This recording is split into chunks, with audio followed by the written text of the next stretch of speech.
그 제가 바랬던 것들은 다 이루어진 것 같아요. 일단 한동훈이 당선됐죠. 예. 오세훈도 딱 보니까 정원호가 워낙 제가 얘기했잖아요. 몇 차례 얘기했잖아요. 아, 이거 인물이 너무 안 된다. 예. 이 사람이 할 수 있는 맥시멈 구청장이라는 느낌이 너무나 들잖아요. 그래서 아, 이건 또 오세훈이 당선됐으면 좋겠다라고 생각했는데 오세훈 시장이 또 당선이 됐고 예. 그다음에 정말 생각하지도 못했던 거. 일단 나 그것만 말했거든요. 아, 그래도 조국은 떨어져야 되지 않느냐. 아, 야, 근데 조국만 떨어뜨린 게 아니라 김용남까지 같이 떨어뜨렸네. 드라마입니다. 원래 재밌지 않습니까? 이 예. 김용남이 검사 출신이에요. 검사 출신이고 원래 조국 사태 때 뭐 했습니까? 조국 저격수로 일했었거든. 그러니까요. 그런 사람이 이제 민주당을 가버린 겁니다. 그래가지고 근데 지금 또 민주당이야. 그러다 보니까 저쪽에 조국을 견제하는 민주당 지지자들은 또 그 김용남을 또 편들어줘요. 예. 근데 김용남이 그 토론할 때 막 조국한테 물어보잖아요. 표창장은 어떻게 된 겁니까? 인턴은 어떻게 된 겁니까? 그다음에 운동학원은 어떻게 된 겁니까? 이게 옛날에 한동훈 수사팀에서 조국한테 물어봤던 그거거든요. 마치 7년 전이 재현된 듯한 모습이었습니다. 그렇죠. 근데 그거 했다고 그냥 한동훈 어떻게 만들었습니까? 4번 자천시켰잖아요. 라고 했는데 이제는 그 짓을 했던 사람들이 우리가 옛날에 그 얘기를 했다고 욕을 바가지로 먹었는데 우리한테 욕을 바가지로 하고 같이 서초동 가가지고 우리가 조국이다 외치던 그 인간들이 예. 이젠 조국을 향해서 우리가 했던 그 얘기를 이야. 옛날에 우리가 그 얘기를 한다고 우리를 얼마나 조져냈습니까? 그걸 딱 보고 야 재밌더라고. 근데 재밌는 건 뭐냐면 사실은 검사 출신의 후보가 조국을 향해가지고 막 그거 물어보고 있는 거 아니겠습니까? 그러니까 예. 검사 취조실 비슷하잖아요. 그런데 얘는 욕을 안 먹고 오히려 막 편을 들면서 아 조국을 다시 봤다. 이제야 조국에 막 이렇게 나오는 겁니다. 그래서 결국 그렇게 서로 싸우다가 뭐예요? 둘 다 날아가 버리고 또 누가 됐냐면 유이동 의원이 됐거든요. 이분은 그냥 장동혁 체제 국힘의원이 아닙니다. 약간 유승민 계열로 알고 있고 예, 맞습니다. 합리적인 사람이에요. 예. 상당히 합리적이고 온건한 사람이거든요. 이분이 또 당선이 딱 돼버렸네. 그리고 이분이 또 몇 번째입니까? 4선째예요. 와우. 지금 국힘의 가장 큰 문제가 뭐예요? 중진이 없다라는 예. 거잖아요. 지금 제정신 가진 중진이라는 게 저도 없다는 거죠. 경기도의 국회의원이 그렇죠. 탄생했습니다. 사선 의원이라는 게 대개 보면 나경원 수준이란 말이죠. 예. 안철수 수준이고. 걔들 이번에 어떻게 했습니까? 박민식 찾아가서 선거운동해 줬잖아요. 이런 애들인데 그나마 좀 믿을 만한 사람이 당에 또 자원이 또 생겨버린 겁니다. 그러니까 환상적이죠. 그래서 조국 낙선하고 김영남 낙선하고 다 됐어요. 예. 제 바람 다 이루어지고 딱 하나. 그 진영을 넘어가지고 김부겸은 됐어야 되거든요. 아하. 김부겸 이분이 안 된 건 굉장히 안타깝습니다. 네. 어쨌든 간에 그 판타스틱하다. 이거 진짜 환상적이다는 느낌이 들고 예. 잘 보세요. 이번 선거가 보여주는 게 이제 뭐냐라는 거예요. 확실하거든요. 자, 부산시장 박형준 왜 떨어졌어요? 애매모호한 태도. 그렇죠. 딴 건 모르겠는데 부산이니까 보수적인 데니까 애매모호한 태도를 취할 수 있다고 봐요. 예. 근데 이 사람이 계속 항상 단일화를 얘기했잖아요. 근데 실제로 액션은 없었어요. 아. 입으로만 단일화하고 그건 바로 뭐냐면 나는 단일화를 원한다. 둘 다 내 편이다. 나는 두 사람 다 편든다. 이런 거거든요. 근데 개소식 할 때 어딜 갔어요? 박민식한테 갔단 말이죠. 그때 우리가 그랬거든요. 이 사람은 어떻게 할까? 이 딜레마에서 어떻게 빠져나갈까? 그래가지고 우리가 농담식으로 얘기했거든요. 전화해가지고 차가 고장나서 못 간다고 할 것 같다. 근데 나타난 거야, 거기에. 그러면 유권자들이 볼 땐 편든 거거든, 저쪽. 그러니까 한동훈을 지지하는 그 부산의 그 유권자들 같은 경우, 저 자식 봐라? 박민식 편을 드네? 이렇게 되면 내가 너를 찍어줄 필요가 없지. 이렇게 된 겁니다. 그래서 결국은 아슬아슬한 표로 떨어져 버렸잖아요. 예. 그러니까 결국은 뭐냐면 그 장동혁 묻은 애들은 이번에 다 떨어졌어요. 그냥 쫙 다 떨어졌거든요. 이것이 의미하는 바는 뭐냐? 국민들이 그걸 원한다는 겁니까? 장동혁 체제를 갖다 청산하라는 거고 당선된 사람들 보면은 오세훈은 어땠어요? 선을 너 그었습니다. 오지 마라. 손을 딱 껐죠. 네. 그다음에 아예 숟가락도 얹지 마라. 배현진이 막 도와주겠다고 하니까 배현진이 뭐냐? 너 숟가락 얹지 마라. 딱 잘라 얘기했잖아요. 그게 이제 오세훈의 그 승리의 그 비결이었고 한동훈도 마찬가지고. 그다음에 유이동도 마찬가지고 당선된 사람들 보게 되면 정말 어려운 지역에서 당선된 사람들 보게 되면은 장동혁 체제와 완전히 선을 그은 그런 사람들이고 네. 장동혁 묻은 사람들은 다 떨어졌다라는 겁니다. 이것이 의미하는 바는 뭐겠어요? 지금 장동혁 체제 가지고는 희망이 없다. 그리고 그런 유권자들의 요구가 뭐야? 표를 통해 가지고 나타나고 있다라는 겁니다. 그다음에 부산 북갑에서 보세요. 얼마입니까? 15.8인가 받았죠? 네. 근데 한동훈 얼마 받았죠? 43 받았습니다. 아. 몇 배예요? 거의 3배입니다. 3배거든요. 네. 그러니까 저쪽은 3분의 1밖에 안 된다라는 겁니다. 이걸 돌파를 했어야 된다는 거예요. 그러니까 돌파를 해야 되는데 그걸 못한 사람이 누구냐? 주진우야. 거기 묻어가려고 한 거야. 그러니까 줄을 잘못 썼지. 네. 그렇게 하면 안 되거든요. 그러니까 처음에 불가능해 보이지. 저 강성들, 저 사람들을 뚫고 어떻게 가? 내가 어떻게 공천받아? 라고 하는데 누군가 나타나서 그걸 돌파한 겁니다. 그래서 국힘 지지자의 대다수가 지금 한동으로 왔거든요. 그건 바로 뭐냐? 정치인이 어떻게 하느냐에 따라서 대중을 설득할 수가 있다라는 거예요. 그러니까 선교사 할 때 어떤 사람이 와서 그러잖아. 아줌마가요. 내가 원래 윤호겐이었는데 요번에 내가 너를 찍겠다. 나는 윤호겐이었고 아직도 윤호겐이다. 하지만 요번엔 내가 너를 찍겠다 이렇게 되거든요. 그렇게 만들었어야 된다는 겁니다. 네. 근데 그게 아니라 다 타협하고 거기 빌부터 가고 거기 편승하려고 하고 장동혁은 그 덕에 이제 대표가 됐겠죠. 그다음에 이제 그 사람들 덕을 봐가지고 공천 계속 받으려고 하는 이 사람들 이러다 보니까 당이 다 망가지는 거 아닙니까? 그래서 거기에 대한 경고를 좀 확실하게 내린 것 같아요. 그래서 네. 한마디로 이번 선거는 뭐냐? 유권자들의 준엄의 명령입니다. 장동혁 아웃 이거예요. 장동혁 대표가 SNS를 올렸습니다. 세기를 가겠습니다. 방송에서는 취재하는 기자들은 물러나지 않을 것임을 분명히 했다라는 의미로 해석하고 있습니다. 교수님, 장동혁 대표 어떻게 해야 됩니까? 물러나야죠. 근데 절대 물러날 사람이 아닙니다. 실제로는 연임이 좀 불가능한 상태거든요. 계속 그 임기를 갖다 수행하는 게 이제 불가능한 상태임에도 예. 불구하고, 그러니까 좀비 상태가 되는 거예요. 사실 선거 기간 내에도 좀비였잖아요. 그러니까 아무도 불러주지 않는데 그냥 지 혼자서 막 돌아다니는 거 아니에요? 여기저기 돌아다니고. 그러니까 한마디로 당대표 역할을 하나도 못했거든요. 당대표 역할을 대신한 게 누구예요? 그래서 박근혜 부른 거 아니에요. 네. 이명박 부른 거 아닙니까? 네. 그다음에 캠프들은 다 따로 차렸단 말이죠. 그렇게 따로 차린 데는 또 됐어요. 근데 장동혁 묻은 데는 또 안 됐거든요. 그럼 충남도 안 됐습니다. 그러니까 뻔한 거잖아요. 그렇다면은 뻔한 거거든요. 그것이 의미하는 바는 뭐냐? 너는 이미 아웃이다라는 거죠. 근데 이걸 인정하지 않은 거예요. 정치적으로 죽었거든요. 근데 살아서 돌아다녀요. 그걸 우리가 뭐라고 불러요? 좀비라고 부르죠. 그러니까 정치적 좀비가 돼버리는 겁니다. 아마도 그럴 겁니다. 이 사람 세 가지가 있는데 하나는 뭐냐면 서울시장 선거에서 이겼잖아요. 아 그래도 이기지 않았냐? 뭐 우리 진 선거 아니야. 근데 내가 왜 물러나야 돼? 이렇게 버티는 방법이 있습니다. 예. 또 하나는 이제 압박이 거세지잖아요. 그럼 또 그 카드를 할 겁니다. 재심 투표. 나 재심 받겠다. 네. 투표하면 강성지지층이고 네. 그 강성지지층 의지여가지고 내 생명을 갖다 이어가겠다 이렇게 얘기를 하는 거고 또 하나 가능성은 누군가 그렇게 얘기를 하더라고요. 궁금합니다. 사퇴를 하는데 예. 사퇴는 오케이 사퇴하겠다. 당대표 선거가 또 이루어질 거 아닙니까? 전당대회가 치러질 거 아닙니까? 거기 또 출마하겠다.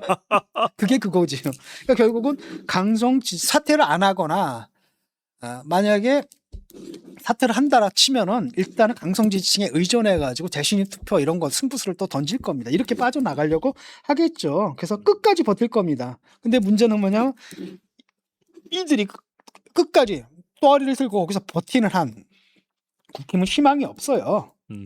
그걸 잘 보여주는 게 뭡니까? 부산 북갑의 선거잖아요. 예. 박민식 거 한번 꼬라지를 보세요. 그러니까 딱 박민식이 그 꼬라지가 지금 국힘 꼬라지를 그냥 그대로 갖다 놓은 미니어처예요. 그 선거운동 하는 거 봤어요? 어떻게 하는지?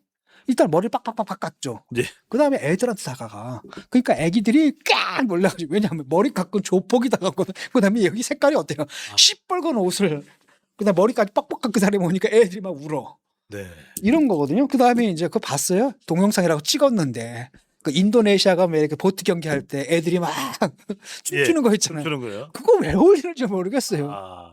그거 나중에 한번 짤로 만들어서 봤으면 되게 재밌어요. 그거. 그다음에 이상한 춤을 춰요 길바닥에서. 그게 뭐냐면 젊은 층에 다가가겠다라는 건데 젊은 층들 그거 보면 징그러워하거든요. 그래서 이런 거 보고 그다음에 이제 하는 게 봐요. 그냥 눈만 뜨면 배신자 그래서 온갖 욕설들을 하잖아요. 그러니까 서슬퍼러게 이런 것들 보면은 그 추함들과 그 비열함들과 그다음에 그 무능함 이것이 하나로 합쳐진 게 박민식으로 나타난 거예요. 그러니까 박민식이라는 것은 장동혁 지도 체제가 할 수 있는 선거 운동에 그냥 극한을 보여준 거죠. 전형을 보여준 겁니다. 그래서 결국 뭐 받았습니까? 20% 밑으로. 그래도 선거비는 보존받더라고요. 예. 나는 그냥 더 떨어질 줄 알았거든. 15%는 넘겼다는 네, 말씀이잖아요. 나는 그래도 10에서 15% 살 거라고 생각하는데 그거보다는 좀 많이 받긴 했는데 예. 어쨌든 간에 그 한동훈에 비하면 지금 3분의 3분의 1도 못 받은 거잖아요. 지금. 그게 그들의 꼬라지입니다. 근데 그럼에도 불구하고 더 많은 국힘 지지층 또는 더 많은 보수 지지층이 너희들 물러나라고 얘기를 하고 있는데 그 강성 지지층 요거 하나 가지고 버티겠다는 얘기잖아요. 네. 오래 버틸 수 있을까 모르겠습니다. 예. 6.3 지방선거 민심 국민들은 12대 4입니다. 또 재보궐선거는 9대 4대 1입니다. 자, 이 민심 교수님 어떻게 받아들여야 될까요? 일단은 그 정부 여당에서는 그 국민의힘이 아무리 후지다 하더라도 아무리 힘이 없다 하더라도 아무리 한심하다 하더라도 그걸 빌미로 막 나가서는 안 된다는 겁니다. 국민들은 지켜보고 있다는 거고 그 경고를 분명하게 준 거예요. 예. 이번에 이게 예비 경고입니다. 만약에 공소 취소 이걸 갖다 강행한다라고 하면 엄청나게 거대한 저항이 있을 거라는 걸 미리 보여준 겁니다. 그런 짓 하지 말아라. 아, 대통령 일 잘하잖아. 잘하는 일만 해 그냥. 그럼 나도 박수 쳐주지. 쓸데없는 짓을 하잖아요. 그래서는 안 된다는 경고를 분명히 날린 거고 그 다음에 그 야당은 장동영 아웃이에요. 너희들 그래서는 안 된다. 그 노선 안 된다는 게 입증된 거 아니냐 선거로. 특히 아주 처절하게 입증된 게 어디냐. 북구갑이잖아요. 예. 북구갑이 국민의힘의 미래야. 현재고 미래거든요. 네. 그걸로 계속 갈래? 아니잖아. 그럼 어떻게 해야 돼? 장동영 너 아웃해야 돼. 알아서 물러나라. 그러니까 장동영이 지금 뭡니까? 약간 망상증이 있거든요. 자기가 대권 후보라고 생각을 해요. 우리가 볼 때 택도 없잖아요. 대권 후보고. 그러니까 이러다 보니까 자꾸 한동훈을 갖다 경쟁자로 생각을 해가지고 예. 잘라내고 뭐 이러는 거거든요. 지금 대권병에 걸려 있는 겁니다. 그러니까 주제 파악이 좀 안 되거든요. 약간 과대망상이 있고 그다음에 현실감을 완전히 상실한 것 같아요. 약간 네. 심신상실 상태거든요. 그 이상한 나라에 그러니까 막 미국도 갔다 오고 뭐 이러잖아요. 그 제정신이 아닙니다. 그래서 장동혁 아웃. 이건 분명하게 국민들이 표로서 보여준 겁니다. 자, 근데 김부겸 이야기도 안 할 수는 없네요. 교수님. 안타깝습니다. 그래도 참 뭐 좀 그래도 대구에서 이 정도면 대단했다. 뭐 공소 취소 특검만 없었더라면 네. 또 서벅 사태만 없었더라면 또 뭔가 달구벌 프로젝트로 정부의 치밀한 지원이 있었더라면 이야기가 나옵니다. 어쨌든 저는 여러분들이 좀 그랬으면 좋겠어요. 당으로 사람들을 안 갈라쳤으면 좋겠거든요. 당을 떠나서 좀 훌륭한 분들이 계십니다. 이 당 저 당에. 그런 분들은 좀 진영을 넘어가지고 좀 인정해 줄 거 좀 인정했으면 좋겠다는 생각이 들거든요. 저는 이분의 그 투혼에 진짜 존경을 보냅니다. 네. 정말 훌륭하신 분이고, 그러니까 진보 보수를 떠나가지고 여야를 떠나서 폭넓게 사랑을 받는 분이에요. 또 그렇게 행동을 해오셨고 그런 분이 이제 마지막에 거기 출사표를 던진 거 아니겠습니까? 사실 사지에 들어간 거죠. 예. 사지에 들어가서 처음엔 초반에 상당히 선전을 했고 하지만은 뭐예요? 당에서 도움을 좀 안 줬던 겁니다. 왜냐하면 거기가 보수적인 지역이거든요. 그렇다면 그 보수적인 지역에 대한 배려가 있어야 되는데 당에서 뭐 했습니까? 공소 취소 이걸 막 밀어붙인 거예요. 선거 전에 이걸 왜 밀어붙입니까? 아무리 이재명이 급하다 치더라도 선거 끝나고 하겠습니다 하면 될 걸 갖다가 예. 굳이 선거 전에 해가지고 그러니까 이재명이 이제 급하거든요. 8월 전에 해야 돼. 전당대회 이전에. 이걸 갖다 밀어붙인 겁니다. 그러니까 이게 그때 보수층만이 아니라 그 중도층까지 이건 아니지 않느냐. 지금 공소 취소에 대해서 반대하는 의견들이 더 많잖아요. 예. 그러니까 이게 이제 당연히 불리하게 작용할 수밖에 없고 그래서 이분이 뭐라고 그랬습니까? 당신들이 별 생각 없이 만드는 법안 하나에 동료들의 명운이 왔다 갔다 한다. 맞습니다. 그거 불편했죠. 두 번째는 이제 스타벅스. 이것도 애들 그냥 마케팅 실수거든요. 그러니까 그 젊은 애들이 잘 모르는 거예요. 젊은 애들이 잘 몰랐거든요. 그러니까 지금 뭡니까? 5.18이 지금보다 몇 년 전이에요? 46년 전이거든요. 그렇습니다. 46년 전입니다. 이게 역사책에 있는 거예요. 1980년입니다. 그러니까 얘들 같은 경우 그냥 밈으로 갖다 쓰려고 하다가 철딱선이 없다는 얘기를 듣는 건데 이걸 가지고 내가 스타벅스 들어가게 되면은 뭐 5.18 영령을 갖다가 명예훼손하는 나쁜 놈 뭐 이런 식으로 만들어버리는 그러니까 사람들이 생활할 때 굉장히 불편함을 느끼게끔 만들어버렸거든요. 예. 그러니까 이런 것들을 뭐라 그러냐 우리가 볼 때 이런 걸 갖다 이념 깡패질이라 그래요. 이거라는 겁니다. 그러니까 이것도 짜증났던 거고 그다음에 그분이 이런 말을 했어요. 내란 프레임 자꾸 얘기하지 말아라. 내란 척결이라는 것은 사법적인 절차다. 지금 하고 있지 않느냐. 다 지금 기소돼가지고 재판받고 있지 않느냐. 뭘 더 척결할 게 있어. 그러니까 내란 척결이라는 건 사법적으로 해결할 문제지. 왜 이걸 자꾸 정치화하느냐. 그러니까 뭐냐면은 사람들이 내란 척결에 동의를 하지만 그건 사법적으로 할 문제고, 근데 이걸 가지고 얘네들은 뭐예요? 표를 얻으려고 선거를 하겠다는 거 아니겠습니까? 그렇다면 그거 자체가 뭐예요? 정치화하는 거잖아요. 정적 수단화하는 거잖아요. 여기에 대해서 국민들이 굉장히 반감을 갖고 있거든요. 특히 보수적인 지역에서는 더 하겠죠. 그러니까 이 부분도 얘기합니다. 민주당을 향해 가지고 내랑 제발 그 얘기 지금 하지 말아라. 이미 하고 있지 않냐. 예. 뭘 더해? 라고 얘기를 했던 겁니다. 이게 이제 민주당이 안 도와준 거고, 막판에 이제 또 하나 얻어맞은 게 바로 이제 박근혜가 급한 거예요, 그냥. 예. 근데 박근혜가 딴 데는 몰라도 대구에서는 먹히거든요. 그러니까 이것 때문에 좀 해가지고 그래도 45%를 받았습니다. 야. 대구에서 45%딴 사람 못 받아요. 예. 한번 민주당 누가 들어가서 45% 받겠습니까? 국힘에 누가 가가지고 호남이나 이런 데 가가지고 2표를 받아요. 못 받습니다. 2표. 이정현 10% 된가요? 10%. 그래도 그분도 대단한 겁니다. 그래서 두 자릿수 받았단 말이에요. 네. 11% 받은 거죠. 그래서 저는 굉장히 선전하셨다. 그다음에 장수잖아요. 훌륭한 장수에 대해서는 박수를 좀 보내줄 필요도 있다고 생각합니다. 그래서 네. 마지막에 이분이 이제 유세 끝나고 전선야곡인가 부르는데 나도 눈물이 왈칵. 사부곡입니다. 아버지가 불렀던 그 곡을 여러분들 앞에서 부르겠습니다. 김부겸입니다. 네. 그랬습니다. 그래서 좀 진영을 넘어서 여야를 넘어가지고 좀 훌륭한 분은 또 우리가 또 존경을 좀 할 줄도 알아야 된다고 생각해요. 예. 조국 신당 대표 6.3 지선 결과 책임지고 당 대표직에서 물러나겠습니다. 뭐 당연히 물러나야 될 것 같다는 생각이 드는데 왠지 속보라 그래서 자 이번에 이 경기도 평택을의 조국 후보 어떻게 봐야 될까요? 출구조사에서는 뭐 하여튼 약간의 차이라도 깻잎 반장의 차이라도 조국 당선처럼 이야기가 돼서 상당히 기분이 그래도 좋았었을 법한데 순식간에 달라져 버렸습니다. 우리 같이 있었잖아요. 그때 예. 출구조사할 때 같이 있었잖아요. 예. 그때 딱 30 딱 붙었을 때 우리가 뭐라고 얘기했습니까? 이러면 유이동 될 수 있다. 예. 왜? 투표율이 낮아. 투표율이 낮다는 건 뭘 의미하는 거냐? 조국하고 또 누구예요? 김용남이 싸우다 보니까 예. 그 민주당 지지자들이 식상을 해버린 거거든요. 이 사람들이 싸울 때 여기 평택 얘기 나와요? 안 나와요? 한마디도 안 나오거든요. 옛날 얘기예요 다. 근데 평택 유권자들한테 아무 관계없는 얘기가 지들끼리 막 싸우고 있다라는 거죠. 그러니까 누굴 지지하지? 그러니까 그냥 선거 포기해버렸단 말이죠. 예. 그러다 보니까 투표율이 낮아지면 거기 이거 도농복합 지역이라서 농촌에 사는 또 보수층들이 있거든요. 예. 그 사람들의 표가 상대적으로 높게 나오는 거잖아요. 그러니까 이걸 딱 보는 순간에 우리가 그랬잖아. 이거 유이동 될 수도 있다. 이야. 근데 한 가지 우리가 예상을 못했던 건 표차가 꽤 났더라고요. 깨났습니다. 거의 5.5%가 났고 예, 김용남하고는 조국하고는 거의 7% 차이가 나버리는 거예요. 그렇게 크게 일줄 몰랐죠. 근데 어쨌든 다행입니다. 정말 훌륭한 분이고 이분이 나중에 이제 한동훈 의원이 이제 들어오게 되면 당에서 같이 협력을 할 때 정말 좋은 파트너거든요. 예. 사선 의원이고 경험도 많고 네. 노선도 괜찮고 아. 그래서 참 기분이 좋았죠.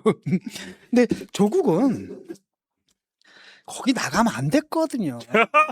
차라리 부산을 갔어야지. 예. 그 북구 갑을 갔어야지. 죽이 되든 밥이 되든 거기서 싸웠어야지. 그걸 눈치 보다 김재현이 찜발라는 거거든요. 진보당에서 찜해놓고 울산하고 바꾸자라고 다 침발라놓은 데인데 거기 또 치고 들어가는 겁니다. 자기 동지였잖아요. 지들. 뭐 검찰개혁 그다음 내란 척결에 동지라며 그걸 또 치고 들어가는 겁니다. 거기다가 또 민주당에서는 또 하다 보니까 둘이 싸움이 붙었는데 와 무섭게 싸우더라고요. 그래서 이거 합당도 쉽지 않을 거예요. 왜냐하면 저쪽에서 민주당 사람들이 엄청나게 화가 났거든요. 엄청나게 화가 나가지고 이쪽을 마구 공격하는데 그 언어를 보니까 그 혐오와 증오와 예. 그 뭐랄까 저주의 언어들 막 주고받고 있거든요. 이쯤 되면 막 가자는 거죠. 그러니까 옛날에 우리가 조국 비판을 했었잖아요. 예. 근데 그 얘기를 지들이 다 해. 그다음에 국가 표창장 한 가지고 4년을 뭐 감방을 하려니 나쁜 놈들 막 이랬잖아요. 이제는 그때 판결문 나왔을 때 판결문 안 읽었거든. 근데 이제는 지들이 판결만 읽어. 그다음에 조국 공격하느라고 이거 봐라 판결문에 나와 있잖아. 참 그 사람도 참 대단한 사람들인데 그게 예. 머릿속에서 못은 안 일으키나? 점입가경. 그러니까 사안을 갖다 항상 정략적으로 판단해가지고 이 말을 했던 사람들 정반대 얘기를 하고 저는 좀 황당하더라고요. 예. 자 민주당 상황도 심상치 않습니다. 뭐 간단하게 여쭤보겠습니다. 정청래 비판하는 글에 또 좋아요를 눌렀다는 김민석 8월 전당대회를 앞두고 있는데 여기에 또 올라탄 사람이 송영길입니다. 지금 이래저래 전해지는 이야기는 송영길 국회의원도 송영길 의원입니다. 송영길 의원도 전대회에 출사표를 던진다는 이야기가 나옵니다. 이래저래 정청래, 김민석, 송영길 민주당도 당권 경쟁이 이제 본격화된다고 봐야 되겠죠, 교수님? 네. 일단 김민석은 일단은 명픽이죠. 그러니까 명픽이라는 건 너무나 분명하고 이제 내려보내는 거고 지금 총리하다가 내려보내는 거잖아요. 그 다음에 이제 정청래는 자기가 이제 당 대표를 해야 되는 겁니다. 연임을 해야지 왜 다음 총선에 그 공천권을 누가 잡느냐 이 싸움이거든요. 네. 그러니까 이재명은 이제 정청래가 사실 원래부터 이재명을 좀 우습게 보거든요. 예. 왜냐하면 정청래는 나름대로 자기는 운동권 출신이고 그 다음에 이재명은 사실은 운동권에 족보도 없거든요. 이러다 보니까 굉장히 무시했던 사람인데 이제 약간 그 주인이 두 개인 상태잖아요. 산에 호랑이가 두 마리인 상태에서 예. 김민석을 좀 내려보냈고 이제 시작된 거죠. 음, 이제 시작된 거고 아마 볼만할 겁니다. 네. 8월달에. 근데 정말 정청래가 아직까지는 정청래의 힘이 좀 남아 있는데 요번에 선거를 통해 가지고 타격을 크게 입었을 겁니다. 특히 두 개의 선거, 서울시장 선거 진 거, 예. 북구갑 진 거. 치명적인 거거든요. 거기다가 또 뭡니까? 그 평택을 그걸 갖다가 국힘에 넘겨준 거. 이 세 가지는 정말 송영길은 지켜가고 있습니다. 이건 진짜 치명적인 타격이죠. 예. 전북은 또 지켜내긴 했는데 그 지켜내러 거길 몇 번을 내려갔습니까? 그러니까 거기에 대한 불만도 있어요. 아니 다른 데다가 그 병력을 갖다 다른 데다가 집중을 해야 되는데 자기 하나 지키겠다고 거기다 호남에 당력을 갖다 거기다 다 쏟아 부으니 목이 다시였습니다. 아니 호남은 선거할 필요도 없는 동네잖아요. 네. 거길 왜 가? 자기 하나 살리려고 그래가지고 거기에 대한 당의 불만도 있는 겁니다. 그래서 재밌어질 거예요. 그 예.